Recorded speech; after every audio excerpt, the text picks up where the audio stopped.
Right as Thursday night's game between the Trash Pandas and the Barons got underway, rain hit. That game was pushed to yesterday, a 9-inning game, followed by a 7-inning game. With the Trash Pandas leading in the 7th inning of Game 1, more rain came down, and the game was called. The second game was then rescheduled to today, another double dip. Well, that's the plan, at least, weather permitting. So now you're all caught up. Hey, dude, hey, be careful, be careful. Well, that's a rather circuitous route to take for a baseball glove. Anyway, 2 on. Bottom of the third, Carlos Perez dumps a liner into short right.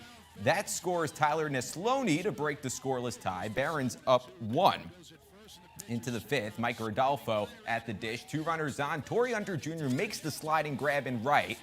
Runner is safe at home. Throw over to second is in time. That's a double play to get out of the inning. However, that was about all the Barons needed on the scoreboard. Barons win it 2-0. Third combined shutout of the season for Birmingham. John Park was great. He went 6, allowed just 2 hits in the game. But look at the rain coming down. No chance another game gets suspended, right? Oh, come on.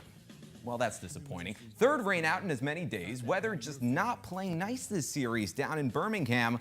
I guess let's just take the full screen. So here's what's going on tomorrow. In light of the latest postponed contest, first game between the Trash Pandas and the Barons will begin at 12:30. There will be a 30-minute break in between games before the second one gets underway. Each game will be 7 innings, of course. All of this is weather permitting.